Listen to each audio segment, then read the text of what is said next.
প্রিয় শিক্ষার্থী, আমি মোহাম্মদ খায়রুল ইসলাম খান, নিউ মডেল মাধ্যমিক বিদ্যালয়, কুমারখালী, কুষ্টিয়া। আমি আবারও আজকে তোমাদের দশম শ্রেণীর গণিতের পরিমিতি অধ্যায়ের অঙ্ক শেখাতে অনলাইন ক্লাসে সবাইকে স্বাগত জানাচ্ছি। তো দশম শ্রেণী দশম বিষয় গণিত। তো আজকে আমি তোমাদের আমি এর আগে কয়েকটি ক্লাস নিয়েছি ত্রিভুজের উপরে।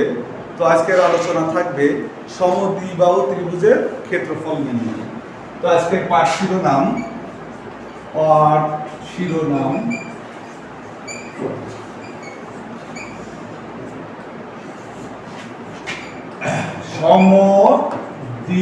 সমদ্বিবাহু ত্রিভুজের ক্ষেত্রফল নির্ণয়। তো আসলে আমরা এই পরিমিতির অঙ্ক, যে কোনো জিনিস, যে কোনো অঙ্ক আমরা যখন করব তার চিত্রটা যদি অঙ্কন করে নিই তাহলে সেই অঙ্কটা করা সবচেয়ে সহজ হয়ে যাবে। তো আমরা সমদ্বিবাহু ত্রিভুজ, আমরা এর আগে ত্রিভুজের আলোচনাতে তোমাদের বলেছিলাম যে ত্রিভুজের দুইটি বাহু সমান সেটা হচ্ছে সমদ্বিবাহু ত্রিভুজ। তো এটা 5 সেন্টিমিটার, এই দুইটাই 5 সেন্টিমিটার, নিচের এটা 8 সেন্টিমিটার। তাহলে এখানে দেখো যে এই দুইটা বাহু সমান, আর এটা হচ্ছে আর এক রকম পরিমাণ। তাহলে এই ত্রিভুজকে আমরা বলবো সমদ্বিবাহু ত্রিভুজ। তো আসলে ত্রিভুজ ক্ষেত্রের ক্ষেত্রফল নির্ণয়ের সূত্র তোমরা জানো, হাফ ভূমি গুণন উচ্চতা। তো এখানে উচ্চতা নেই, এটা সূত্রের প্রমাণ আমি অন্য ক্লাসে দিয়েছি। তো এইটার সূত্র, এই সমদ্বিবাহু ত্রিভুজ ক্ষেত্রের ক্ষেত্রফল নির্ণয় করতে হলে সমদ্বিবাহু ত্রিভুজ ক্ষেত্রের ক্ষেত্রফল নির্ণয়ের সূত্র জানতে হবে। আমি সূত্রটা আগে লিখে দিচ্ছি। সমদ্বিবাহু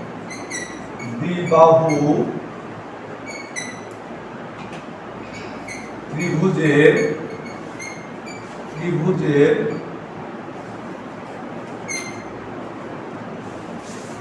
ক্ষেত্রফল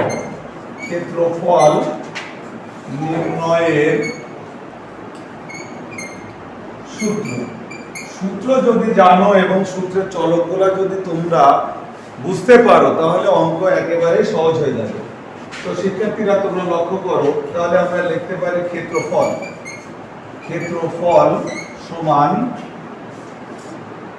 b/4 √4a² - b²। তো শিক্ষার্থীরা এখানে ভালোভাবে লক্ষ্য করো, এখানে b আছে, b আমরা ভূমিকে সবসময় b ধরবো, ভূমি হচ্ছে b। আর এই সমান সমান বাহু এখানে a আছে, এটা যদি তুমি বুঝতে পারো তাহলে তোমার অঙ্ক হয়ে যাবে। আর যদি তুমি এ না বুঝে এ বসাই দাও, উত্তর তো পাবা না। এই সমান সমান এই বাহু আর এই বাহু, দুইটা বাহু হচ্ছে একই মাপ, এই সমান সমান বাহু হচ্ছে a। তাহলে এখন আমরা এখান থেকে অলরেডি মান পেয়ে গেছি। দেখো এর মান কত 5, b এর মান কত 8। তাহলে আমার এখানে এই সূত্রটা তোমাদের মনে রাখতে হবে। যখনই বলবে কোন ত্রিভুজের দুইটা বাহু সমান এবং আরেকটি অসমান, সেটা হয়ে যাবে সমদ্বিবাহু। আর সমদ্বিবাহু সমান সমান বাহুকে a ধরা হবে এবং ভূমিকে b ধরা হবে। তাহলে আমরা মান পেয়ে গেছি। এখন দেখো এখানে আছে b, b এর মান কত 8, b এর মান 8/4 √4 ইনটু এর মান কত, আমরা এখানে সাইড নোট দিতে পারি, উপরে লিখে দিতে পারি যে a সমান 5, b সমান 8। তাহলে শিক্ষার্থীরা এখন আমরা যেহেতু এখানে a এর মানটা বসাই দেব, a সমান কত 5, 5 এর উপরে স্কয়ার মাইনাস b সমান কত পেয়েছি 8, 8 এর উপরে স্কয়ার। তাহলে এটা আমরা কাটাকাটি করে নিলে এটা 2 ইনটু √4 ইনটু 5×5 = 25 মাইনাস 28 টা 64 2√4/100 মাইনাস 64। তারপরে দেখো 2 গুণন 2√36 বিয়োগ করলে 36। এবার আমরা রুটকে উঠাবো, আবার 36 কে রুট করলে কত আসে? 2 গুণন 6 সমান 12। 12 বর্গ সেন্টিমিটার যদি আমরা দিই এখানে, তাহলে বর্গ সেন্টিমিটার, আর যদি মিটার দিই বর্গ মিটার, তাহলে 12 বর্গ সেন্টিমিটার। এ হলো আমার এই ত্রিভুজটার ক্ষেত্রফল। তোমরা এর আগে শিখেছো ক্ষেত্রফল বলতে ভিতরে যে ক্ষেত্রটা তাকে বলা হচ্ছে ক্ষেত্রফল। তো শিক্ষার্থীরা, এই যে সূত্রটা যদি তোমরা মনে রাখো, এই সূত্র দিয়ে যে কোনো অঙ্কের এখান থেকে বি বের করা সম্ভব, এ বের করা সম্ভব। তো আমরা এখন অনুশীলনীমূলক একটা প্রশ্নের সমাধান দিয়ে তোমাদের আরেকটু ভালোভাবে ক্লিয়ার করব। অনুশীলনীমূলক প্রশ্ন 3 এর উত্তর তোমরা পরিমিতি 16.1 এর 3 নম্বর যে প্রশ্নটা আছে সেই প্রশ্নের সমাধান দেব, আর একটু তোমরা ক্লিয়ার হয়ে যাবে।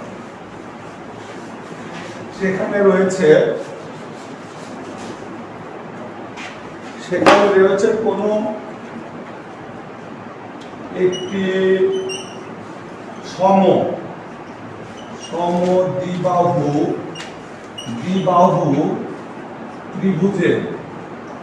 ত্রিভুজের পরিসীমা 16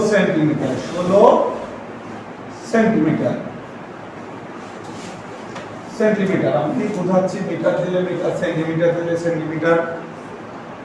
এবং আরো দেওয়া আছে, এবং বলেছে সমান সমান বাহু, সমান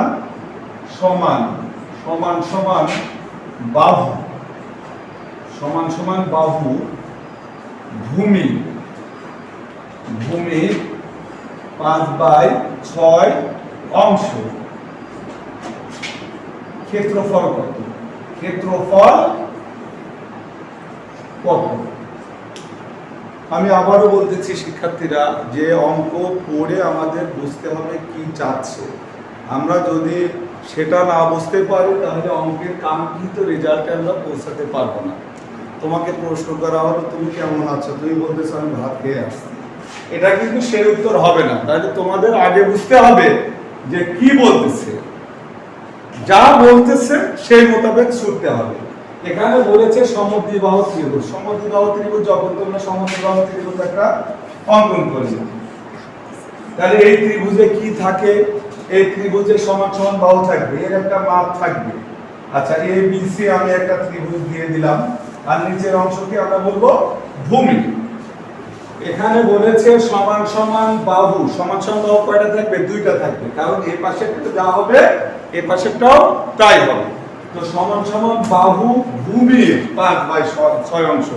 এই জায়গায় অনেকের মিস্টেক হয়, দেখা যাচ্ছে চলক একটাও দেওয়া নাই, কোনোটাই দেওয়া নাই। একটা বলেছে ভূমির সমান সমান বাহুটা ভূমির, যদি আবার বলে ভূমির সমান সমান বাহু, তাহলে ভূমি যদি আমরা পাই সমান সমান বাহুটা পাবো। যাও তো সমান সমান বাহু হচ্ছে ভূমির 5/6 অংশ। তাহলে আমরা মনে করব ভূমি x, মনে করি b, ভূমি সমান x। অতএব সমান সমান বাহু। দেখো, লক্ষ্য করো শিক্ষার্থীরা, ভূমি যখন x ধরেছি তাহলে সমান সমান বাহু এখানে বলা হচ্ছে ভূমির 5/6 অংশ। ভূমি যদি x হয় তাহলে আমরা ওইভাবে লিখি x এর 5/6 অংশ বা 5x/6। এটা হলো, তাহলে আমাদের এখানে এটা হচ্ছে সমান সমান বাহু, এটা হচ্ছে 5x/6, আর এটা হচ্ছে x। তাহলে শিক্ষার্থীরা, চিত্র অঙ্কনের একটা সুবিধা আছে, তোমরা নিজেরা লক্ষ্য করো যে এখানে দেওয়া আছে পরিসীমা 16, কিন্তু কোনটা কত তা কিন্তু দেওয়া নেই। তাহলে এটা পরিসীমা আমরা এর আগে জানি যে যে কোনো জায়গার পরিসীমা হচ্ছে সেটাকে যে বাহুগুলো দ্বারা আবদ্ধ করে রাখে তার যোগফল। তাহলে এই তিনটা যদি যোগ করা হয় তাহলে আমরা পরিসীমা পাবো। এই তিনটা যদি যোগ করা হয় তাহলে আমরা পরিসীমা পাবো। তাহলে প্রশ্ন মতে কি লেখা যায় দেখো, প্রশ্ন মতে 5x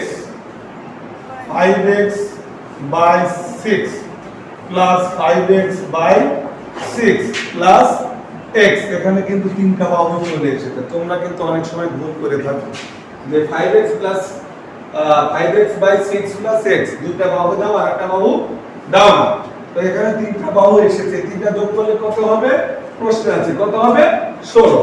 তাহলে এটা আমরা 16 দিয়ে দিলাম। এখন এর সমাধান করো।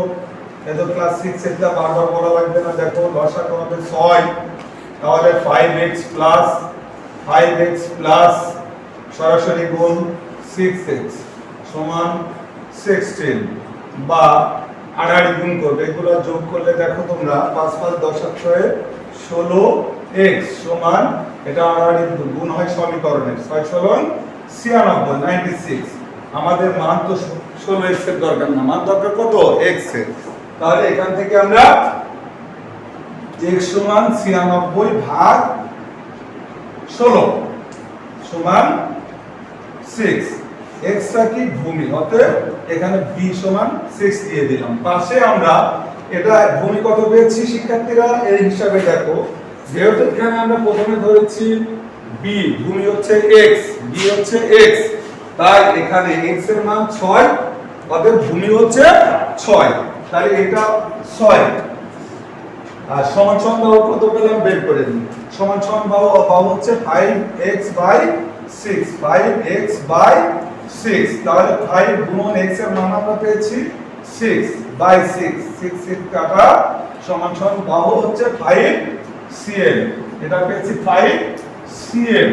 তাহলে শিক্ষার্থীরা আমরা এখন যদি আগের অঙ্ক অনুসরণ করি তাহলে মান বের করা একেবারে সহজ। এবার আমরা যেহেতু আমাদের তিন বাহু ভূমি বের হয়ে গেল, সমান সমান বাহু বের হয়ে গেল, তাহলে আমরা যেহেতু ক্ষেত্রফল নির্ণয় করব, এখানে তো শেষ নয়, কারণ এটা বের হয়েছে ভূমি এবং সমান সমান বাহু। ক্ষেত্রফলের সূত্র আমাদের এখন প্রয়োগ করতে হবে।